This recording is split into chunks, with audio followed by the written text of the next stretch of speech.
Warahmatullahi wabarakatuh. Ini kan kita ini mau mengadakan coaching yang sudah kita pelajari di modul 2.3. Jadi saya harapkan Ibu selaku coach, saya akan menilai Ibu Fira kan? Ibu Fira selaku coach bisa melakukan coaching ini dengan baik dan benar dengan alur tirta yang sudah kita pelajari bersama. Alur tirta itu ada tujuan, ada identifikasi masalah, ada apa lagi namanya? Ada rencana aksi dan tanggung jawab. Nah, nanti saya akan menilai Ibu bagaimana Ibu menilai si ini sebagai inti dari materi coaching kita pada hari ini. Jadi hal-hal lain mungkin nanti akan kita pahami bersama. Yang intinya saya selaku supervisor hari ini ingin melihat kemampuan kolaborasi dan kompetensi Ibu memahami tentang materi coaching. Dan Ibu selaku orang yang coaching, tolong nanti jawab pertanyaan-pertanyaan dari Ibu coach. Ini coach, ini coaching materi ini, kita namanya coaching. Jadi apa yang ditanya oleh Ibu ini nanti tolong dijawab dengan baik dan benar, sehingga menghasilkan keputusan yang baik untuk kita semua. Kira-kira Ibu bagaimana perasaan Ibu? Udah aman? Bapak sampai aja nih, kira-kira itu kali nih. Agak-agak gimana gitu, grogi gitu ya kan. Ini kan ada beberapa kompetensi nih yang mau dikembangkan. Ibu masih ingat apa-apa kompetensi yang ada di dalam materi coaching ini? Masih Pak. Di sini ada sekitar 5 kompetensi. Yang pertama kesadaran diri, kedua manajemen diri, yang ketiga tentang kesadaran sosial, yang keempat itu tentang berelasi, dan yang kelima tentang pengambilan keputusan yang bertanggung jawab. Jadi kira-kira yang Bu Fira mau lebih ke depan lagi apa nih? Saya ingin kedepannya ingin tentang kompetensi manajemen diri saya. Jadi manajemen diri ini pembagian waktu dari pertama saya bangun tidur, karena seingat saya ingat kata-kata kepala sekolah saya bahwasannya seseorang yang berhasil itu diawali dengan pagi yang indah. Bangun tidur dia membersihkan tempat tidurnya yang rapi, pasti dia akan melakukan aktivitas kedepannya itu dengan nyaman, dengan tenang, dengan rasa yang bahagia. Dari pertama bangun tidur, lalu namanya kita ibu rumah tangga ya Pak ya. Bangun tidur tuh pasti kan menyiapkan dulu untuk kewajiban kita sebagai seorang istri. Lalu setelah selesai semua baru saya bersiap untuk pergi ke sekolah, karena saya seorang guru. Jadi rasa tanggung jawab saya datang dengan tepat waktu. Kalau saya pikir itu saya datang sekitar 6.45 itu saya sudah berdiri di depan. Iya, di depan. Di depan menyambut ngapain tuh? Itu menyambut tamu-tamu kecil kita Pak. Dengan menyambut mereka supaya mereka menjadi bersemangat untuk karena pergi disambut sekolah. sama Ibu tadi. Iya. Karena dia seolah ditungguin gitu ya. Iya, jadi dia merasa bersemangat dalam nanti melakukan proses pembelajaran. Setelah itu ya seperti biasa saya berpikir menyambut tamu-tamu kecil, lalu jam 7.30 seperti biasa kita bel masuk. Setelah bel masuk itu seperti biasa juga murid-murid berdiri di depan kelas untuk menunggu kita, berbaris, menyalami kita untuk melakukan pembelajaran seperti biasanya. Ya. Makasih banyak lah. Yang terakhir mungkin harapan Ibu setelah melakukan observasi itu apa? Harapan saya untuk bisa menjadikan lebih baik lagi Pak ke depannya. Dengan adanya observasi manajemen diri ini dapat meningkatkan manajemen waktu untuk diri saya sendiri, menjadikan orang yang disiplin, orang yang bertanggung jawab penuh tentang pekerjaan saya, karena saya sebagai seorang guru dalam mencerdaskan anak-anak ini, menjadikan anak-anak untuk ini loh waktunya, ini loh waktu masuk harus jam segini gitu. Mengatur diri, Pak. Iya. Ya Bu, mantap. Mudah-mudahan nanti sukses lah Bu dengan harapan-harapan apa yang Ibu sampaikan hari ini. Mudah-mudahan harapan kedepannya memang kita ini menjadi lebih baik. Masa kita stagnan terus, masa kita jalan di tempat Iya, terus. betul, Pak. Terjadi perubahan-perubahan ya. Apalagi kita hari ini banyak di antara kita ini yang lahirnya 90-an kan gitu kan, dunia digital semua. Kita harus paham itu ya. Iya. Oke, kalau begitu Ibu Yuli, mungkin saat lagi saya akan menilai nih di antara Ibu selaku coach dan ini selaku coach akan menilai langkah-langkah sintak-sintak yang ada di dalam pembelajaran kita hari ini tentang coaching. Jadi untuk menghemat waktu, boleh Ibu udah saling kenal ya? Udah, Pak. Oh, udah saling kenal ya. Oke. Berarti ini saya menyaksikan dari sini sambil ada mungkin yang saya catat atau saya ada di laptop kan. Jadi santai aja, buat santai aja. Silakan. Siap, Pak. Terima kasih Pak atas waktunya. Ini Iya. saya lanjut ya Pak ya. Yuk. Sebelumnya untuk saling menghormati. Assalamualaikum warahmatullahi wabarakatuh. Bu Yuli, apa kabarnya hari ini Bu Yuli? Ya, alhamdulillah dalam keadaan sehat, baik. Bu Yuli ngajar kelas berapa nih Bu? Saya kebetulan ngajar di kelas 2, kelas rendah ya. Oh iya, kelas rendah ya. Jadi kan begini, kelas 2 berapa murid satu lokal itu Bu? Ada kurang lebih 18 siswa. Ya. Nah jadi gini Bu, ada 18 siswa. Jadi kan Bu sebenarnya tujuan saya melakukan coaching ini untuk mencari permasalahan yang ada di kelas 2. Jadi apa sih kendala yang Ibu dapat di dalam kelas 2 ini dengan 18 siswa ini? Baik, terima kasih sebelumnya Bu ya. Sebenarnya ya, dari setahun saya mengajar di kelas 2, ada memang beberapa siswa yang memang belum paham, belum mengerti ya kan, dari segi membacanya. Ya, jadi karena dia kurang membaca, ilmu yang kita berikan sama anak-anak tadi jadinya tidak terserap, tidak tersalurkan. Apa ilmu yang kita berikan itu dia nggak paham. Nah itu dia permasalahannya. Permasalahannya berarti tidak mesti ada siswa yang tidak bisa membaca. Kira-kira berapa orang itu Bu yang tidak bisa membaca? Ada sekitar 3-4 orang yang memang belum lancar membaca. Kalau boleh saya tahu Bu, itu kenapa ya Bu kok bisa dia nggak bisa membaca gitu? Apa sih faktor utama dari dia tidak bisa membaca ini? Kalau menurut saya, kalau dari segi saya dalam proses belajar mengajar di sekolah, mungkin anak tadi belum, karena dia belum bisa membaca, dia belum paham, karena dia banyak kali main.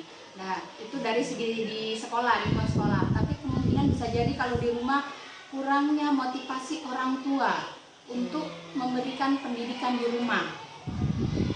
Itu dia. Jadi dari masalah yang Ibu utarakan ini, yang pertama dari kurangnya minat, support orang tua, berarti kita dapat mengidentifikasi ya permasalahan dari anak yang nggak bisa membaca ini dari dua faktor tersebut ya Bu ya. Iya.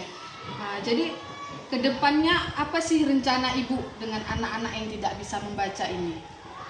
Rencana saya ke depan, kami kan udah ada di grup WA. Sementara ini kan memang lagi vakum karena ada beberapa siswa yang memang belum masuk grup. Karena kita sekolah di kampung ya kan. Kadang orang tuanya yang nggak punya HP segala macam dengan kesibukannya masing-masing. Jadi ke depan nanti rencana saya datangi orang tuanya, saya minta nomor HP-nya, kita gabungkan di grup kembali. Nanti situ kita akan bersosialisasi, akan saya berikan sosialisasi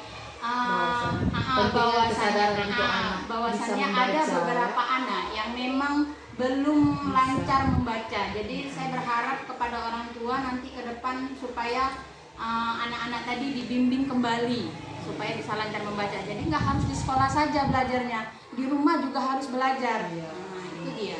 Berarti dari rencana Ibu ingin sosialisasi kepada orang tua, membuat grup WA yang sekarang mungkin udah vakum, itulah akibat faktor dari keterbelakangan keluarga, ada yang mampu, ada yang tidak ya Bu ya.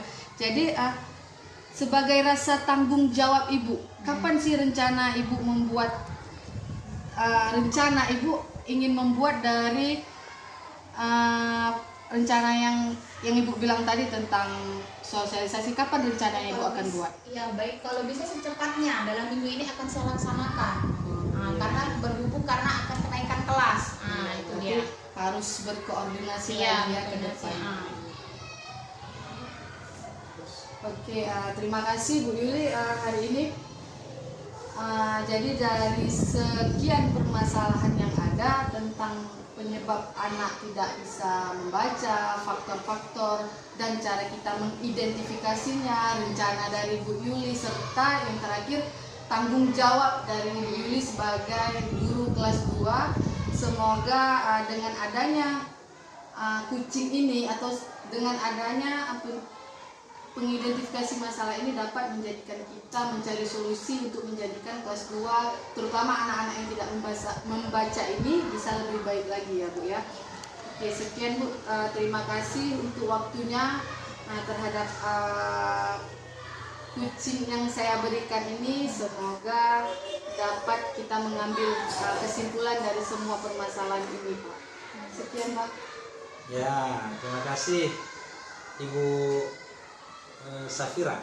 Sarifah Ufira Pak. Sarifah Ufira yang sudah memberikan contoh bagaimana memberikan metode coaching yang baik dan benar. Ada dipelajari dari mana? Ada Pak. Ada kan? Oke, mantap. Bagaimana rasa ibu ketika ibu melakukan coaching terhadap ibu? Rasa ibu bagaimana? Performa ibu bagaimana? Perasaan saya ya karena masih pertama ya Pak, jadi masih ada rasa grogi, takut ada kata-kata yang salah gitu. Yang salah ya? Iya, ada kata-kata yang belepotan gitu Pak. Karena kan kita sebagai kucing coach ini menanyakan gitu apa sih permasalahan terhadap kelas Bu Yuli gitu. Tetapi secara keseluruhan sudah baik Pak. Sudah merasa bahwasanya saya sudah menanyakan semua permasalahan-permasalahan yang dirasakan oleh Bu Yuli tentang kelas 2 ini, terutama pada anak yang tidak bisa membaca itu Pak.